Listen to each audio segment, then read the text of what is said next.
Welcome to the Agency Growth Series hosted by CrowdSpring. I'm your host, Jason. I lead marketing and partnerships for CrowdSpring. We help small businesses and agencies build their brand. That's everything from a name to their visual assets. And really excited to kick this off. So let's talk about today. Today we're talking about branding right now. And I'm going to kill my video to save on bandwidth here, but I'm still with you, and we'll walk through this. So here, some housekeeping for this. We're talking about how to create a memorable brand identity. This is both for your agency as well as for your clients. How do you offer this to your clients without having to be a designer, without having the capital expenses of hiring a designer? How do you help your clients have a stronger brand identity? So we're going to spend about 15 minutes talking about brand identity, making sure we're on the same page with some of these terms. And then the rest of the session is going to be very interactive. We're going to be looking at actual examples through the lens of what we just learned, right? And we can imagine our clients or our agencies represented here. If you want to throw your site or a client site in the chat, I'm happy to review that live. We can walk through it. We can all give some constructive feedback on it, and so you can get some great insight into your business and what you might want to change. So throw your website or a client's website in the chat. Happy to take a look at that live while we deconstruct that. I do have some sample examples that we can look at, but I'd love to be able to see somebody's site from the conversation. Okay, so let's jump into it. How to create a memorable brand identity, right? What goes into this? And there's 3 resources. We'll share these slides and the recording as well. But CrowdSpring has put together a very large brand identity guide, several thousand words. That's going to take this presentation much deeper. And so anything in this presentation you wish I would have gone a little bit deeper into, it's in the brand identity guide. The second resource is a more concise guide on branding. And the third resource is on rebranding. When do you know it's time to rebrand? How to go about this process, and all of your questions around rebranding. So let's jump into it. I think one of the things that a lot of, I'm sharing my presentation now. If I can just get somebody to let me know in chat, make sure everybody can see it, that'd be great. But so one of the things with branding is the lack of investment. Thanks, Chadwick. Appreciate it. The lack of investment in your brand. And I think this quote from Jaguar is perfect. If you think that good design is expensive, you should look at the cost of bad design. You know, you only get one chance to make a first impression. How many times do you want to make that first impression where you haven't invested in strong design, right? And so I think this is something we have to think about as agency owners for our own businesses, but also for our clients, right? We have to convince them that it's important to spend money on good design because the cost of bad design is very expensive. You're losing business, right?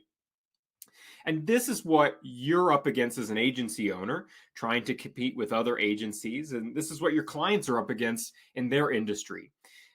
No one knows who you are. They don't know your company. They don't know your products. They don't know your reputation, but they know you want to sell them something.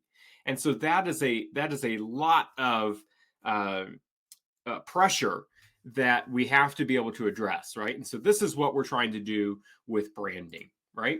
And so what is a brand? A brand is a sum total of all the experiences that somebody has with your business.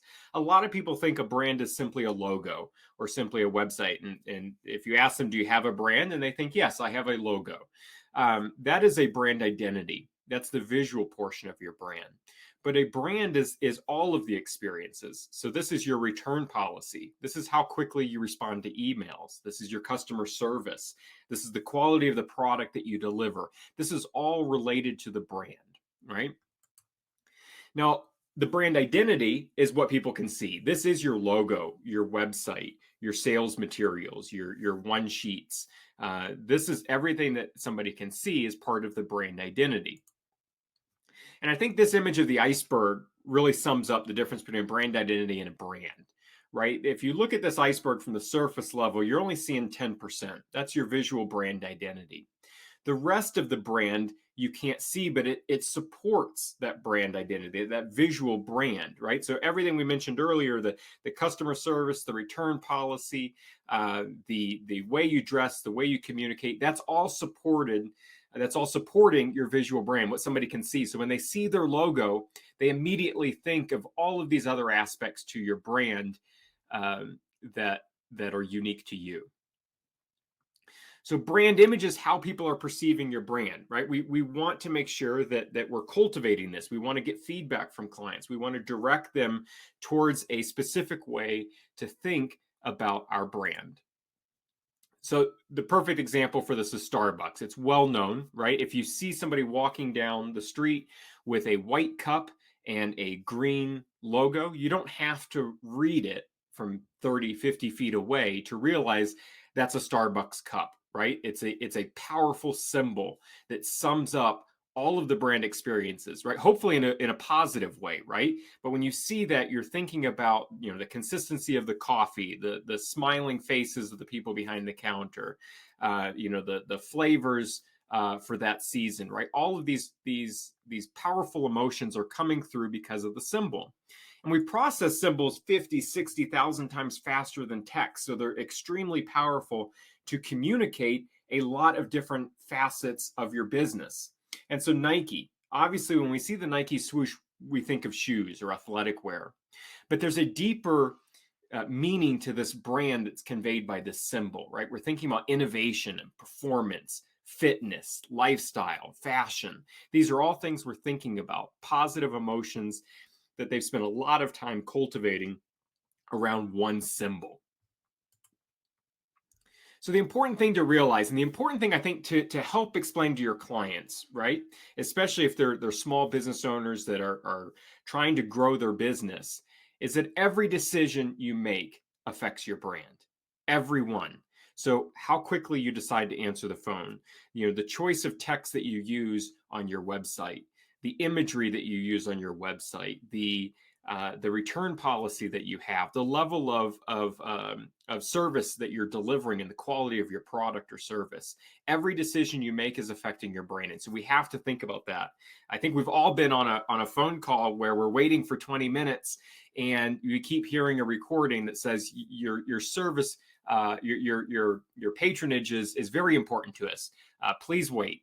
And you're thinking, no, it's not important to you, or else you would have hired more people and answered my call quicker. We want to make sure that every decision we make is affecting our brand in a positive way, and we're controlling that experience. So one thing to think about is a SWOT analysis, and we're not going to go into a lot of detail here. We do it in the brand identity guide, but SWOT stands for strengths, weaknesses, opportunities, and threats. And this is a way to help position yourself, help to look at your brand or your client's brand and think, what are the opportunities that we have in this brand? What are some of our strengths and weaknesses? It's a great tool to be able to use for yourself or your clients to help identify what makes your brand unique.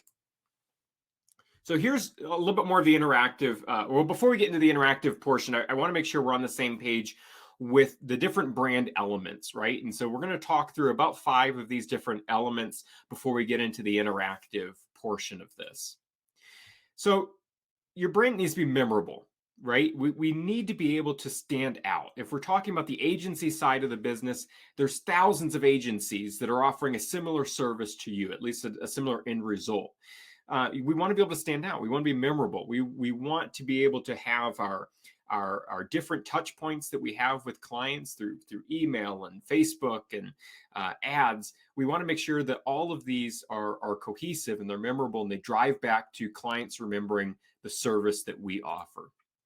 This is a great example of what happens when you just kind of slap colors together and symbols. It's not memorable, right? When you look at this, you see a variety of different styles, but they all look very similar, and nothing's standing out, right? We want to make sure that our visual imagery that we're using is very unique to us. It has to be meaningful. So it has to be connected to something, right? When you think about that Nike swoosh, it's showing movement, it's simple, it's connected to their larger brand. It's not random, right? They've thought through how the symbols is connecting to the story itself. It's got to be more meaningful so that it stands out. It has to be likable. Now, the interesting thing about likable is it's very much related to your audience, right? If your audience is an older demographic, something that's going to be more likable is larger font so that they can read it more easily. It's going to be imagery that relates to them. One of the problems with stock photography is that it's stock. It's not related to your specific demographic. Anybody could be using that. So, if people want to see themselves in your product, right? So share with them the people that are using your product. Use colors that are related to your demographic. Use fonts and imagery for this demographic, right? So if you're targeting more of a younger Gen Z, you're going to speak differently than if you're targeting a older audience. It's got to be transferable. And so what we mean by this is we need to be able to move this image from a variety of different mediums, right? If we're talking about our brand identity, we need to be able to print it. We need to be able to have it in digital format. We need to be able to have it on different size websites. We need to be able to have it in social avatars of varying sizes. It's got to be able to be moved around very easily. So your brand identity has to be adaptable as well, right? So what we need to be able to do is we need to use it in different circumstances, but we also need to make sure that it's related to, how am I trying to say this? What's a good example? So if you have your image doesn't connect well with your audience, it's not going to be as strong, right? So this one's a little bit weaker. I think Coca-Cola is a great way for this, right? So if we go back to Adaptable, Coca-Cola is a good example because it grows with them. It's very unique. Nike's very adaptable. They can use it throughout different products and different time periods. It's not going stale, right? You don't want to keep updating this regularly. And so finally, it's protectable, right? So we want to have something. This doesn't mean you're suing somebody for your logo every time you think they violated something, some part of your logo, but you want to make sure that you're not using something stock. This is the problem with logo generators or name generators, is that you have something that is generic that anybody could use. You don't have to copyright your image, but you do have to, have something that's stronger, something that has the ability to be unique for you. Okay, so here's the interactive portion. All right, so that was kind of the foundation for the brand identity. Now let's jump into some examples. And so what I'm going to ask you to do is use the chat, right? I want to have a little bit of engagement here where we're looking at a couple different examples. And we're going to look at these before we get into the actual website. So what we learned here is going to help us analyze some of these websites coming up. So use the chat and tell me which one of these logos you think is unique, right? And so while I'm waiting for a couple responses, we've got some here. And what I want you to think about, Nicole, Danny, thank you. What I want you to think about is why. Why is it unique? So Bog Street so far is the clear winner. Why is Bog Street unique compared to Melia's store?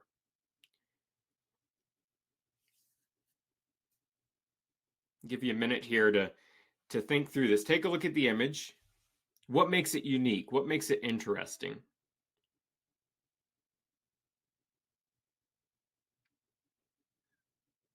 All right, so Chadwick says the cool frog versus the plain hanger. That's absolutely right. So Melia's store, there's nothing unique here. It's just a hanger. It could be any store is connected to this hanger, right? There's nothing unique.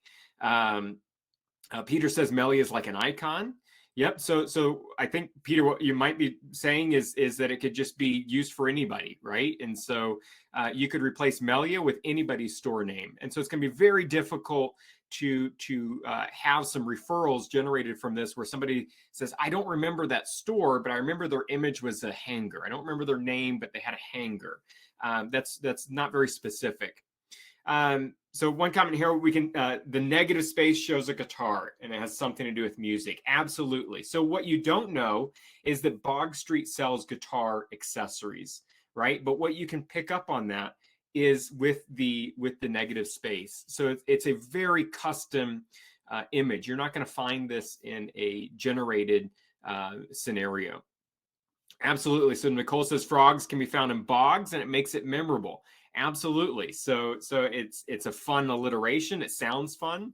There's a connection to the music industry with a negative space. There is a lot of. It's still a very simple logo. So I think one thing we'll see when we look at Melia stores, we are drawn to its simplicity, but we don't have to sacrifice the uniqueness, the memorabilia for something that's simple.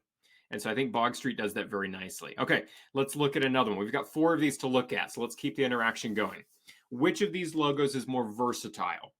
So versatility is being able to use it in a variety of different formats. So it might be used on somebody's clothing in there. And I want to make sure we're looking at why. So Beehive is winning. Beehive for sure, says Chadwick. So why Beehive? Why is Beehive more versatile than the one on the left? And the one on the left is kind of generic because it just says company name. We could put anybody's name there. But why is Beehive more versatile? We could use it in more areas. So Beehive Beauty, they could have a line of beauty products that this logo could be on. It could have signage for their physical location, ads. So Cameo says an identifiable image. Absolutely. So you can separate that image from the text. And what you have is a symbol, a custom symbol unique to them. With company name on the left side, you really can't separate all of those elements. They're all very generic, and they really all need to be together in order to communicate. But it's very crowded. It's going to be difficult to scale that down or up. Nicole says the one on the left is too busy. Beehive is simple. Absolutely. When you're looking at versatility, how busy an image is a very key aspect, because if you scale that down to a small logo, it's going to be very difficult to be able to see that. All right, let's see. What's the next one? Which of these logos is more unique? So we've got Space Monkey Partners on the left and Grounded Coffee Shop. The unique thing about something being unique, and again, we're looking for why. Why is one of these more unique? You don't have to know what they do, right? So we don't quite know what Space Monkey Partners does.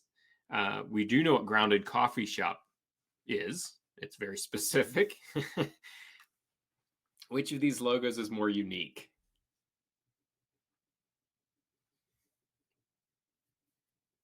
So Space Monkey because of the name.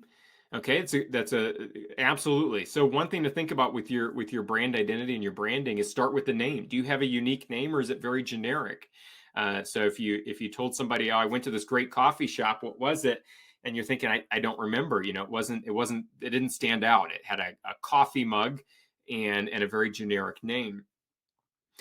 Space Monkey name and monkey in a spacesuit, Chadwick, absolutely. I mean, a monkey in a spacesuit is very unique.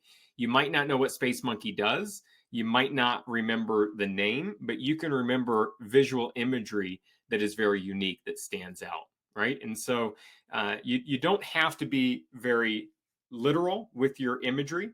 You can have imagery that is more memorable, and people can understand what it means as they understand a little bit more about the company. So maybe Space Monkey Partners, when you start to learn about the brand, is trying to be more innovative, trying to push boundaries, right?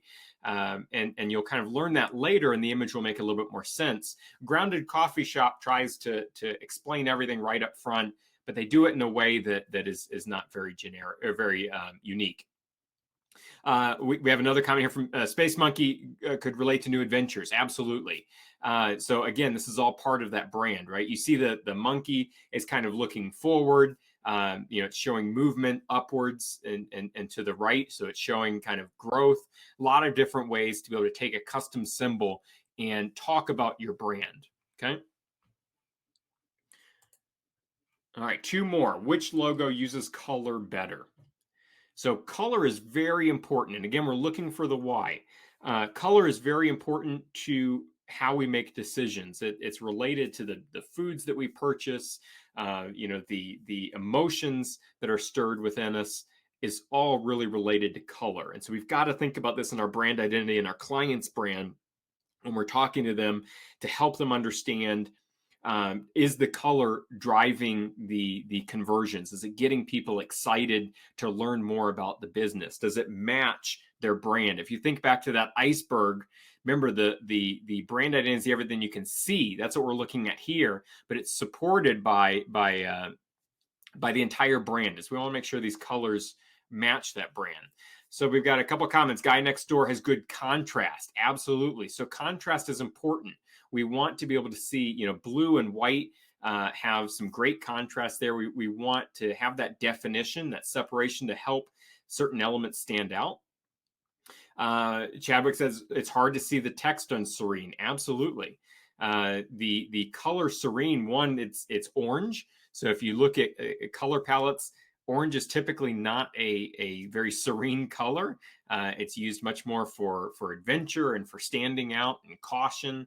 It's not a calming color. Something like a blue or purple or lavender is going to be much more of a calming, more serene color. Lorenzo says that the serene is hard to read on the small fonts. Absolutely. That's where contrast would help, right? So one thing would just be not to have so much text in your logo, could help. Or if we do have the text, have that contrast so that we can see some of the smaller elements there. Peter says the color relates to the product or service. Absolutely. Look at Guy Next Door. You've got the blue sky. You've got blue is water that's going to be used for the window cleaning. It relates, right? We've got the clean window there. They're using colors that are related to the product. Blue is a color of trust and stability. And so as a small business, in the home services market, this is a perfect color palette for them. All right, let's take a look at the last one before we jump into some examples here. Which logo is, this is kind of a summary of everything that we've put together, but it's clean, it's simple, it's easy to understand, right? Sugar High, we've got from Nicole, absolutely. Why? Why is Sugar High clean, simple, and easy to understand, right?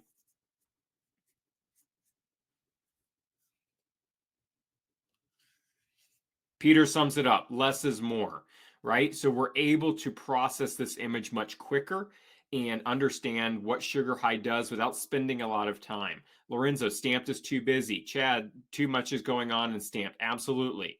So what we look at Stamped, I'm struggling, right? I mean, I know it's on a smaller screen, but I have to sit here and read. That defeats the purpose of an image. If an image is supposed to communicate 50, 60,000 times faster, but then you put all of this busyness and text and font, it's very difficult to read. So if we break down Stamped, some of these problems are, we've got multiple different fonts. So our eye is struggling to transition between the different words. We've got fonts in, the curved fonts are very difficult to read because you can't skim it very quickly. You have to actually read it and follow along the curve. We have so much imagery in here, it's difficult for one thing to stand out. They're trying to say they do everything, and it's hard to be able to see what they do. If we look at Sugar High, there's a couple things. One, it's a very clean font. It's the same font throughout. They've given certain weight to certain areas of the text that are more important. And then the imagery that's used, it's very easy to understand. There's a donut or a record, both are the same kind of shape, and it relates to this idea of sugar and records. So again, if you don't remember the name, you can remember, the image was a donut or a record with a bite taken out of it, right? It was related to sugar. This also allows you to change the color palette with Sugar High much easier because you can replace these colors. It's very simple. So you can imagine replacing the donut color with any color you're looking for, and it would still make sense. You can't do that with Stamped. Stamped is really only going to look the strongest when it's on a white background. If you put the Stamped on a black background, again, how it's going to be transferable to different areas, it's going to be very difficult for it to stand out. With Sugar High, you can just reverse the colors. If this needs to go on a black background, you would just use a white layout. Okay, so one way that was great. Appreciate all of the engagement. We're going to jump into the actual review in just a minute here. I'll now share my screen. So one thing to make sure that you can help your clients with is to create a brand style guide. This is a great way to make sure that you have consistency across all of your marketing, is to make sure that the same colors are being used, that the logo is shown in multiple different scenarios. So for example, looking back at the Sugar High Records, one thing we'd like to do is show what this logo looks like on a white background and how we would use it on a black background, and different colors that might be appropriate to change this to. That's all part of your brand style guide.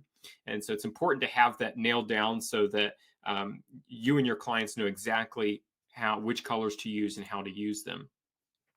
So a brief moment about when is the time to rebrand. So you're going to look at your clients, and maybe you're looking at your own site after walking through some of these interactive examples, or you're thinking about a client that has just been bugging you with their outdated or terrible brand. When is the right time to rebrand? It's really if you don't have a strong brand identity already built. You're looking at some of these examples thinking, okay, the client or myself doesn't have a lot of these things that we're talking about. There's a lot of confusion, or it's outdated, right? It's maybe using a style that was acceptable 10, 15 years ago, but now it's showing that it's a little dated. Okay, so if you have questions, feel free to drop them in the chat. What we're going to do now is share. This is my contact information. If you have any questions for me, feel free to reach out. Happy to have a conversation about this a little bit deeper. You have the resources here to dive in a little bit more. So if there's no questions, we're going to jump into the interactive portion where we're looking at some actual websites. And what I would like to encourage you to do is to leave your website, leave a client's website. I know it's a little scary, but it's free feedback. We're going to be able to jump in and find some things together that could need to be updated to help you grow your business or grow your client's business. So I'm going to stop sharing here and now start sharing my screen. Let's see here. Okay. All right. Let me know when you can see my screen.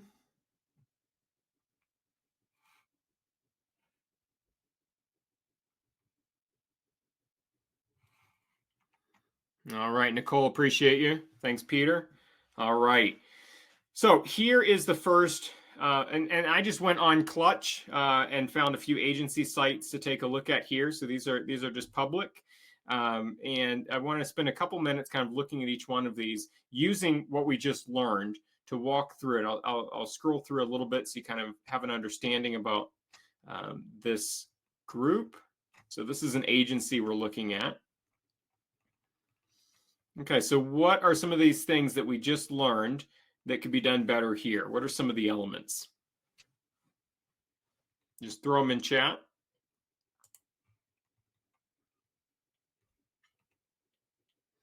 Yeah, so Peter says too many stock images. Absolutely. I mean, the problem with stock images is they're communicating a very general emotion or very general meaning. They're not specific to you, and so if they're not specific, it's difficult to understand how you're supposed to help me. Images are supposed to support the text. It's supposed to support your brand. If it's something stock, I think we have the comment here that the starter image is just what? Like, it's not supporting anything. I'm confused. I'm left with more confusion than I am solutions. White font on the background with a lot of white blends in. Absolutely. There's no contrast.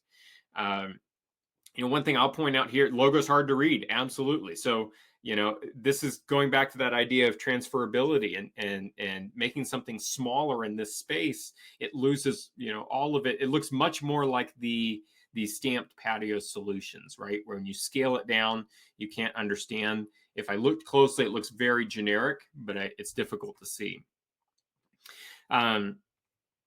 Tagline needs love. Absolutely. So this is difficult. Copywriting is very hard. There's a saying in copywriting, if I had more time, I would have written less, because it's difficult. It's difficult to communicate succinctly. And that's what you're trying to do in your headline, is communicate very succinctly.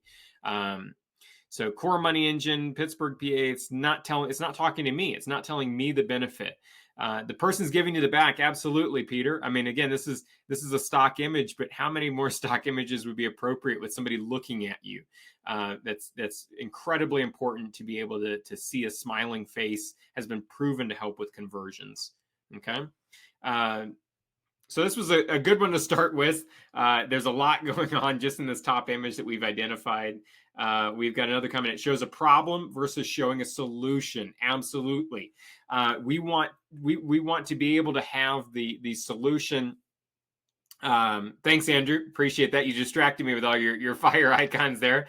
Yeah, I love that saying. I think about that a lot. If you have more time over it, written less. We can, by the way, we can do that with everything. We can do that in our headline copy and our emails. I've really been trying to push myself to have much more succinct emails instead of telling, much bigger stories. So getting back to this problem versus solution, people don't buy I'm trying to introduce the saying that I wanted, which was that people don't buy a 1/4-inch drill, a drill bit. They want a 1/4-inch hole. Okay, they're not buying the drill bit because they want the drill bit. I just spent $50 on a drill bit while I'm building my house here, and I didn't want the piece of metal. I wanted the 1-inch hole that bit was going to make, right? And that's what we're trying to communicate here: is what's the solution? How are you helping me? I think a great resource is called Building a Story Brand. It's a book. They also have a podcast on what is it called? Marketing Made Simple. And they really have an accessible framework for talking about not being the hero in your customer story. Let your customer be the hero and solve their problem. This is all about this person from Pittsburgh, PA, and his company. Okay. Let's Andrew knows Donald Miller. Perfect. All right, good. Peter, emotional connection. Absolutely. The emotional connection here, I think, is overwhelmed, right? Like it's making me more overwhelmed here. And there is no emotional connection. That's why I'd love to see an actual person here, especially because this is probably just one person running this company, based on the look of this. Show the person, show the face behind there. Okay, let's jump into another one because that one was pretty bad. Let's jump into this one. So Polaris Strategies. Okay, I'm going to let this load. And I like to leave it here for just a minute before I scroll, because this is what your clients see. This is what's called the above the fold. And everything that shows, what you're seeing right here is just a standard Mac monitor, 13-inch. This is above the fold. This is everything somebody sees when they land there. And they're making a decision right here. Do I move further into the website and learn more, or I'm already passing judgment? I already know enough about which category to fit you in. So let's see some comments here before I start scrolling. I want to focus just on what the customer sees when they land on this. So Peter says too much white space. Absolutely, you're wasting an opportunity. The above the fold, its purpose is to build a quick emotional connection and get you to learn more. You're not going to be able to communicate everything in above the fold, but you want to be able to get them moving further down. And all of this white space is just a wasted opportunity. Chadwick, I bet their bounce rate is high. I would agree, because when I look at this, I don't want to engage anymore. Or when I do engage more, I'm going to think, you know what? This person isn't investing in themselves. Again, so logo looks outdated. Absolutely. So this was fine probably 20 years ago, but this is what a rebrand does, right? If you don't build, this is why it's important to build a logo that is going to be more adaptable. It's going to change with the years. Coca-Cola and Nike don't update their logos regularly. They've kept the same one for a much longer period of time. So if you build something that is a little bit more perfect, timeless. That's the comment I'm looking for. Build something that's timeless and it's going to last a little bit longer. Can't really tell what they do, Lorenzo. Absolutely. I'm leaving it here for a reason. I want this to really sink in. Above the fold, I can't see the copy here, so I can't see the headline messages. It's very difficult. Okay, so let's scroll down a little bit. Let's learn a little bit more. So leading several generations. Here's one of the problems with scrolling imagery, because we've seen a lot of scrolling imagery as we were waiting to scroll down to this point. But with scrolling imagery, you don't know necessarily which one you're going to land on. And so this one doesn't give me much information to go on. I'm still unsure halfway through their page what they do, right? And so Andrew says, I'm very encouraged by seeing all these horrible examples. Andrew, leave your site. Come on. Let's look at some actual sites from participants if you want to get a little feedback. Or we can just look at some of these others. We're still learning something and hopefully applying it to our sites. All right. Appreciate it, Andrew. We'll take a look at this here. So leading several generations again. So when you think about these scrolling images, think about the fact that your clients see this is a much stronger image. We create efficient teams. Okay. It's not great, but at least I understand a little bit more about what they're doing. Okay. But I didn't land on that. I landed on this, what looks like a case study, which I'm not even sure, like the image that's used here, I've got 2 different generations. Is this like a mentorship type program? I'm not really sure. And I know I'm talking while I'm looking at this, but you should be able to communicate more succinctly. This does a better job. So one, it's a custom image, or at least, it's not, it looks more custom. I like the fact that, it's people that are looking, directionally towards us. I like that they're showing emotion, right? And so I'm understanding that this is probably about grit. This is probably about determination, right? Because of the imagery that's used.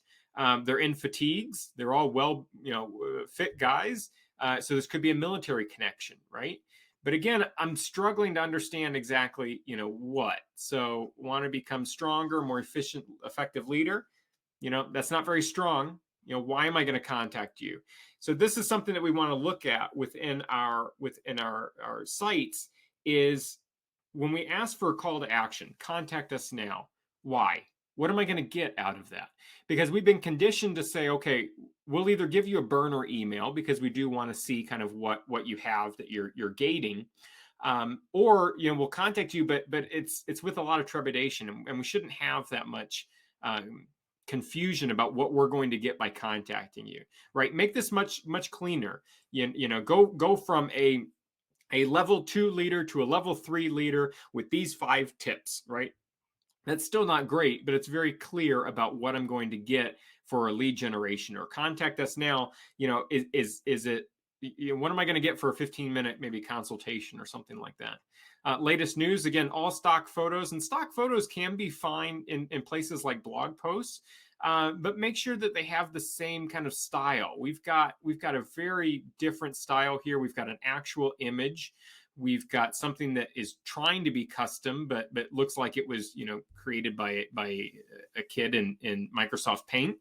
And then we've got, something that's, again, kind of thrown together, but has some real elements to it with the hands. And then we've got another generic stock photo of a real person. It's very confusing. I'd like to stick to the same style throughout these. All right. So I think what we take away from this is, Peter says too many different text sizes. Again, less is more. Absolutely. So this is part of that brand style guide where you want to say, here are our 3 fonts. We use this font for our headlines. We use this font for our body, and we use this font for another area. Being very clear with your call to actions. Are all your call to actions the same color, right? And are they a color that actually stand out is important. So. And this looks sloppy. Okay, this is because they're using some type of a template that just auto adjusts to however much text is here. But here's why does sloppy matter? If I say this looks sloppy, why does that matter? What it's still clear. I can still read it. Who cares if the design looks like this, right? And I'll answer the question. It shows you don't care. Right, it shows a lack of concern for something small. For if you're not going to care in these small little areas about something so important to you, which is your business presence, how are you going to care about my business presence, which you don't own? So it's these little things. We don't want to create any doubt in the client's mind about our level of care or concern. All right, let's take Andrew's site here. And take a look here. Andrew's really brave, and we've got another one as well. Really appreciate you, Andrew. Okay, so here's what we've got. We're going to leave it right here. Again, this is kind of that above the fold section on a standard monitor. And so, one of the first things that we notice stands out is we can't see all of the text. I have to scroll to engage. And what the purpose of that above the fold is to really capture me to want to learn more. But I can't do that without having all the information, right? So too much kind of white space up in this area. What else? Feel free to let's help Andrew out to give him a couple areas to both cheer him on and find little areas to fix to grow his business. I'll keep talking while we're waiting for some of the comments to come in. So I like up here, it's simple. I see WhatsApp, email, and well, I think this is WhatsApp. It might just be a phone. It looks like the WhatsApp symbol. And then Instagram. What I love is, what I hate, let me start with what I hate, is seeing every social platform. We're on YouTube, Facebook, Instagram. None of your clients, I think it's almost safe to assume that if you're targeting a specific client, they're not on all those platforms. And if they are, as a small business owner, it's very difficult to have a strong presence on each of these channels. So what Andrew presumably has done is he's focused on one. He's going to own Instagram. Presumably his clients are on Instagram. And this is the one he's going to devote the most time for. He may have a Facebook and a YouTube page where he kind of uses it as a sandbox and plays around in it. And clients can find them there, and he can own kind of that presence without somebody taking it from him, but he's not promoting it, right? And that's what I like to see. Let's see, what comment do we have here? I know he helps churches, but not more than that, which is a guess is fine since that's not me. So we help the church, right? So that's right there. All right, so add a touch of color, something soft to the word new, perhaps. So we've got new creation network. So there's not a whole lot of, I think another way to say this might be, the contrast. So, new is difficult to read because it's in a cursive style. It's kind of laid on top of the creation, and it's all kind of the same color. There's no real contrast there. Okay. And if you notice something that happens, this changes up here as I start to scroll. We now have an icon here for new. It's not very unique. So if this was the avatar, the social avatar in Facebook or Instagram, it's not creating a lot of memorabilia. I'm not able to remember it. That's how you know this is live, right? And so you might want to think about, colors or styles to make this a little bit more memorable. All right, we're going to keep scrolling here. So this is what I'd love to see further up. If we change nothing so far, I would like to see, less white space so that we can see everything immediately. We help the church create and communicate effective media. Okay. I'm wondering if this is, and again, just thinking out loud, we help the church create and communicate with effective media or through effective media. The sentence feels a little chopped, but again, it's all related to playing around with this. By the way, this is a perfect way to run A/B tests is with your headline, right? Is to be able to say, okay, what can we change here? What can we mix up? And yeah, try different languages and see what the engagement looks like. I'd also like to see a little bit more emotion, right? And so I'd love to be able to see, depending on the size of the team or who you're helping, the people, show the people looking at the camera, smiling, you working with them, whatever that looks like. But I'd like to see a lot more, if you're on Instagram, presumably there's some user-generated content or some imagery that's strong. This is a great spot to invest in that. We may see it further below, so let's take a look. Your playbook for church media. So we've got the free PDF. So this is great. I mean, you've got a lead gen, but I don't have enough information in order to be able to engage yet, right? I don't know who's behind this because I have no picture. I don't know if this audience is kind of like me or not, because I'm not seeing people that look like me and so forth. So it's good that there's a lead magnet here, but it's almost so soon without much information that I'm struggling to be able to download it. And so what's going to happen is I'm either going to give a burner email, or you're using your website where you've already done the heavy lifting. And so you've already communicated, in person or through email. And now you're just using the website for kind of more as like a brochure, a business card. But if you're running ads, it's going to be very difficult to get leads with a site that people are coming to fresh. All right, let's spend another minute here scrolling down. So we've got media projects and marketing packages. Okay, so you're asking me to go over there again. I don't know too much yet about why, what's in it for me, what am I going to get, how have you helped other people. So I'd love to be able to see kind of what is a media project? Maybe give some examples. What are the marketing? Because again, you want me to go there, and I'm sure that page has a lot of content around what's offered there. But I have to be excited to go. I have to be excited to move forward. Okay. All right. So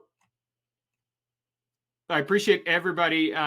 Peter, we need people. Yes, we need to be able to see the people, right? That's important for all of this. I think that's a big takeaway from this.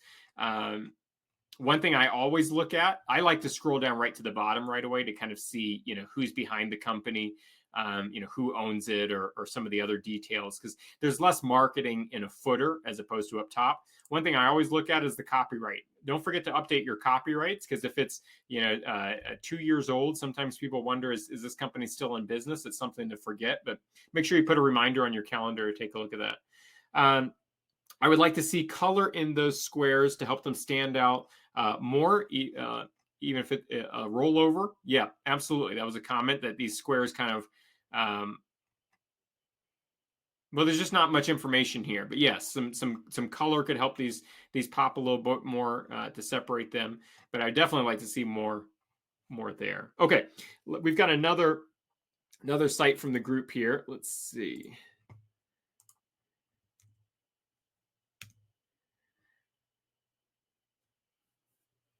Okay, let this load. Okay, and again, we're going to leave it right here, kind of see what happens. And let's not fault the load time on the site. It's because I'm hosting a webinar here, so it might load a little bit slower than it would otherwise. So AU Precious Metals, let's give some comments here to, this is Chadwick. Chadwick, appreciate you. Let's give Chadwick some helpful tips here. So we're looking at the above the fold, logo needs more space. Okay, so this is a problem that we see where logos get kind of scrunched down. If we just removed precious metals and growing your wealth 1 gram at a time, if we removed all that to make it cleaner, we find AU really doesn't stand out, right? It really looks much more kind of like that. The other examples where if you take too many elements away from them, they no longer look very unique, and it's difficult. Okay. It's a little scrunched here with the call-us. I almost thought that was part of the logo, how close that is. Less is more. I think that's been a comment that's come up a few times. You don't necessarily need to say call us plus the number. Phone numbers have been around long enough where if you have a phone number placed, people are going to know that they have the option to call it. So I think just having the phone numbers a little bit cleaner. Little things we can do like that really help get this cleaned up in here so that we can see what we're looking at more easily. Slides play too fast. Absolutely. It's kind of a distraction. Scrolling through much quicker. I'm not a huge fan of sliders. You can certainly test this. I like to be able to communicate something very specific certainly in this above the fold. I want you to see one message, and I want you to see the message that I think is generating the strongest conversion. And I think it's generating the strongest conversion because I'm testing it, because I'm looking at two different, I'm running an A/B test, not two images at the same time, but two different people get two different heroes, and I'm testing that. Okay, the box should increase the opacity because on certain slides, the white words get lost. Absolutely. This is something we all need to do, is look at our site. If we find an image that we think is nice and that works, and we like our copy, we need to look at it with kind of fresh eyes and say, okay, is there contrast? Can I see this? And the white on the silver, not so much. Schedule a visit, very difficult to read on here. So we've got to take a look at these things.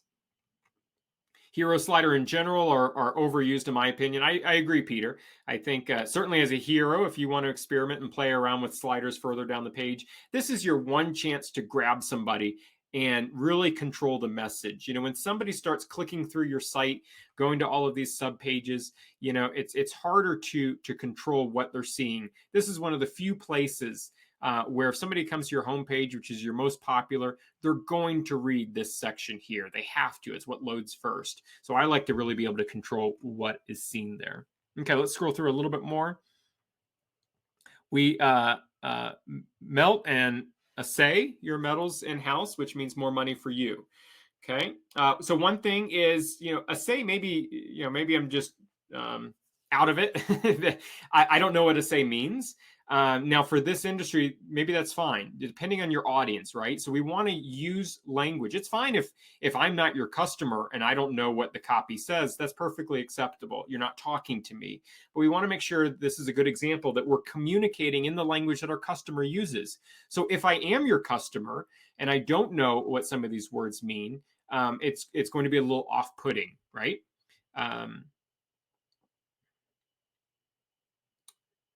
Let's see. Hero slider. Peter says, can you small the view to a mobile version? Maybe we can see here what happens. So it's so it does move. So it is mobily optimized, which is nice to see. Mobily optimized means somebody can see it on a mobile phone. It's going to load. I think most sites now at least will scrunch down, but we definitely want to look at that in our sites. We want to make sure that they're still communicating properly. Okay.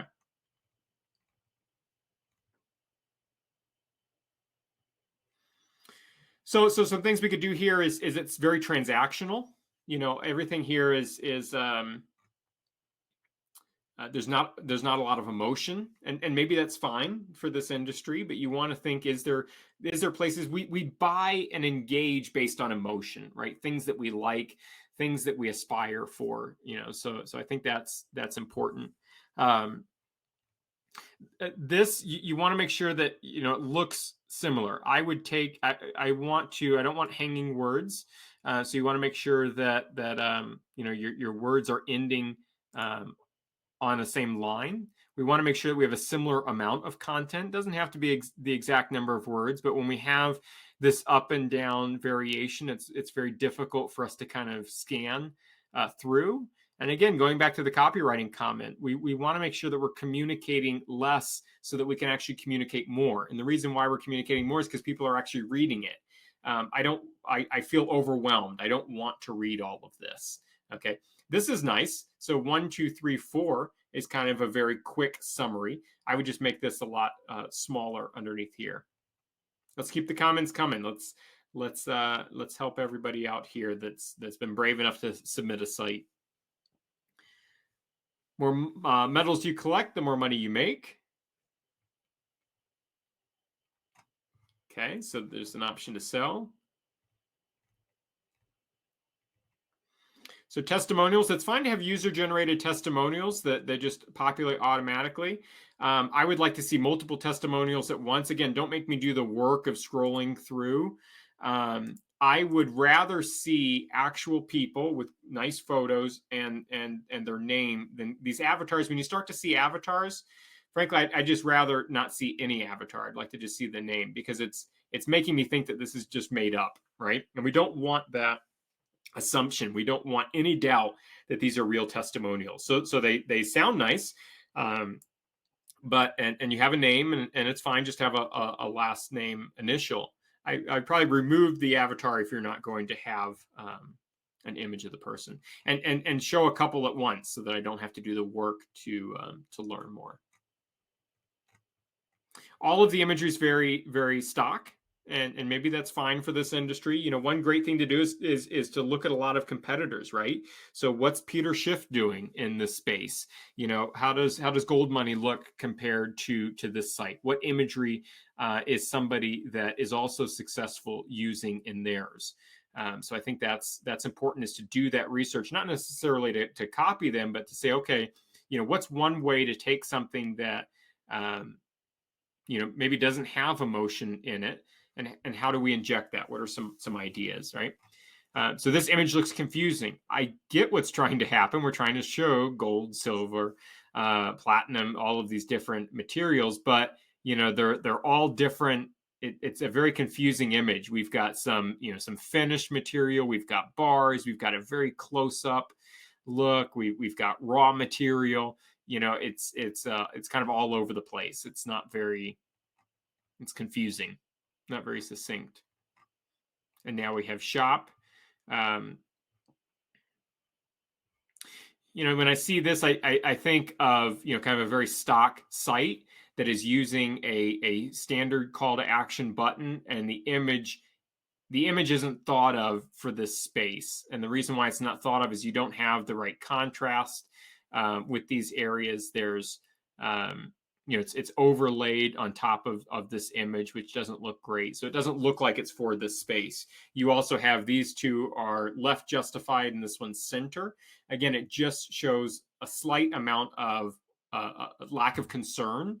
And we don't want any of those thoughts. You wouldn't find this on Nike, right? If you went and shopped on Nike, you're not going to find images, call to actions in different places on the same shop page. And the reason you're not going to find that is because they're just really focused on their brand, on how they're communicating. All right, so we've got a lot of follow us. Again, I would simplify this because the brand is probably not displayed in a great way on all of these. So we want to make sure that we're only showing the one, because if I go to YouTube and the last video you uploaded was from 2 years ago and it's not that strong, it's not gonna have a great appeal. Okay. All right, let's see. Comment from Andrew. Question: when do you use multiple pages versus a landing page click funnel that has endless scrolling? Okay, I think maybe one thing that you're reacting to is I'm only looking at the homepage, and I'm doing that on purpose. One, for time.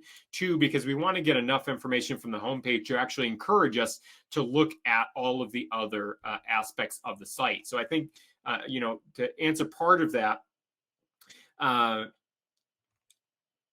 I think you want to, there's an SEO aspect to this, right? So we want to have more pages that can be linked to and ranked independently for different products that we have instead of one continuous scroll.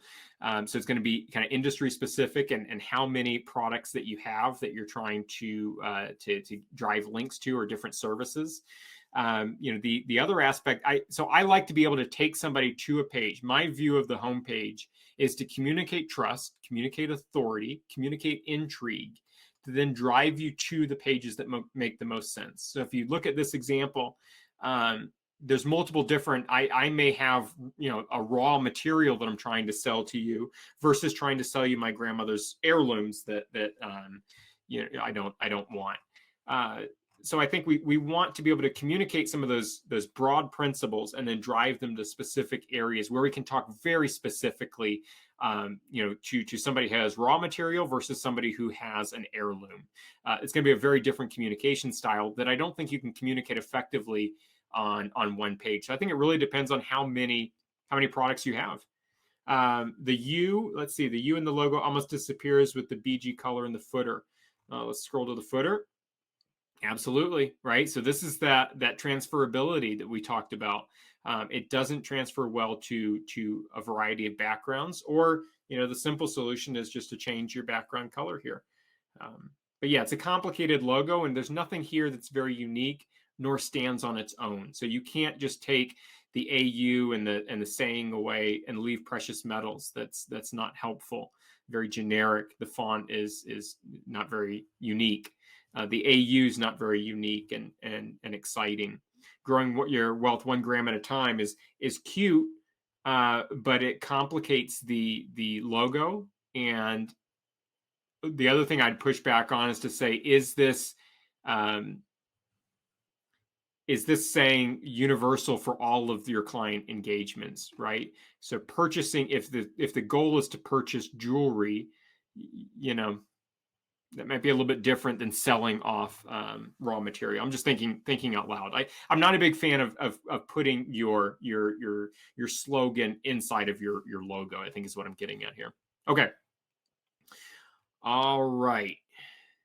So I think we have another one here. Let me scroll back up, and I think we have time for one more here. If we had one more site, we do. We have billing behavior healthcare. Let's take a look at this last one before we wrap up. Really appreciate all of the comments and engagements. This is really helpful. Okay, so we're going to leave it here again. Let's get some feedback going. We can see more above the fold. Now we finally have some people, right? We've got some emotion. We've got some people. They're kind of looking towards us. Hopefully the people represent the demographic here, right? So, I don't know anything yet about this, but billing, collaborative, behavioral health, I'm thinking professional, right? I'm thinking middle-aged, right? I'm not associating this with a teen business. So far, these folks kind of look like me if I was this client, and that's important. It tells us what they do within 5 seconds, so that's good. Absolutely. So we perform mental health billing really well. We scroll down. You can focus on helping your patients. Yeah. So I think this is our best example so far, right? This is communicating something. It's easily testable. So what I would highly encourage you to do is to take this and run an A/B test. What's a different way you can say this? We perform mental health billing really well, and what's the goal? What are you trying to see? Our services is driving you further into the website. So you'd want to see what does success look like? Is it phone calls? Is it engaging with one of your services as we get further in there? There's maybe a lead gen, but I would test this. I think this is helpful. So the images, look stock, but it's very professional. It's very clear. And again, hopefully it's the type of people that are working for you. Let's look at the logo here. So the Behavioral Health Billing Collaborative. We've got enough white space in here. So I think that's helpful. We've got some redundancy. We've got call now, contact us, and then some contact us icons over here. One of the obvious ones that could probably get removed are these on the left side, because they're going to be presumably on the contact us page. If call now, if the majority of your engagement is through calling, that's fine to put that kind of front and center, because maybe that's a strong action you want them to take. But if it's not, if people prefer to send email or you could leave that just under contact us, because there's not much here in this header. And I presume I can find on any website contact us in the top right. And so that's where we've been trained to go. So we want to look at little areas where we can kind of remove some of the decision fatigue and some of the clutter so that we can focus on things that are most important. Okay. Let's scroll down a little bit more. So one thing to look at is a color palette. So far I'm seeing two different colors. I'm seeing this kind of green and blue. They go nicely together. So a lot of text. Okay, so I get nervous when I see this. I don't see any imagery that's helping to communicate. So I'm a little nervous to read too much, right? And I say that kind of jokingly. It's daunting, right? To have to read.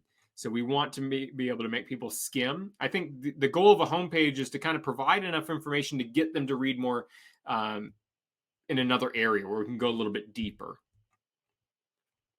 Okay, our services, we're seeing stock photos. Okay, look at this. The problem with this, so there's a few problems with these stock photos. One, the color palette. So we've got a grayscale here, and this looks like a filter, and this looks like there's no filter added, or maybe just a different style. They're clearly stock. This one is outdated. We've got like a fax machine here, grandma's lamp sitting on the desk. His phone, it's from 1980. So, the problem with this is it's showing dated for your service, and that's not what you're trying to communicate, right? Let's look at some of these comments here. Let's scroll back up here. Could have used color overlay over the brand's color scheme. Let's see. Actually, WhatsApp button for contact, I think, works better. So it depends on your clients, right? So if your clients are on WhatsApp, then yeah, you want to make that front and center. If they're not, that's just adding confusion, or create it as an option on the contact us page. It really is driven by, the point of these reviews. It's not for me to like your site. What we're looking at is to make sure that you're following best design practices, and communicating to your clients in a way that matches them, right?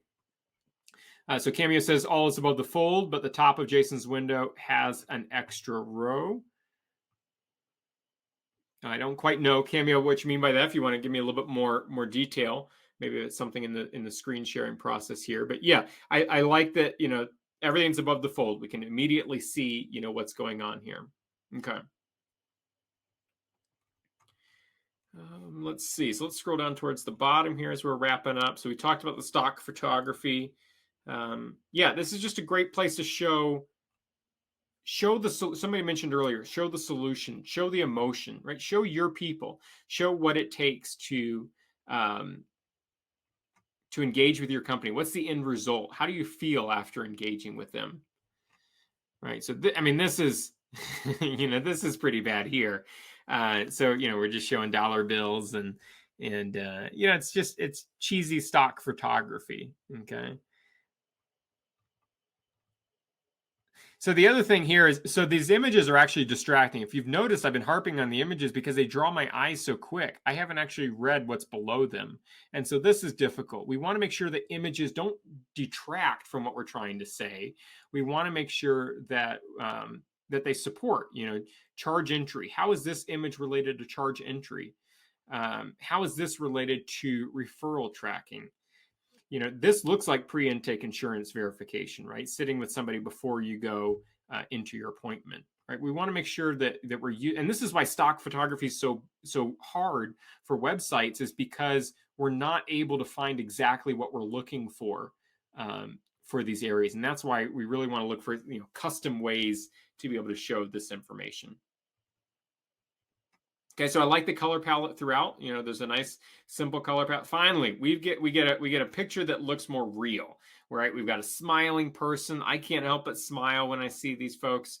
It looks stronger, right? So I like this style. But this style, look at how crisp and how clean, how professionally it looks like it was taken professionally. They're smiling. Look how different that looks, from these images here. We want to make sure that everything looks cohesive. Okay, and we'll scroll down real quick for the footer. Want more information? Let's talk.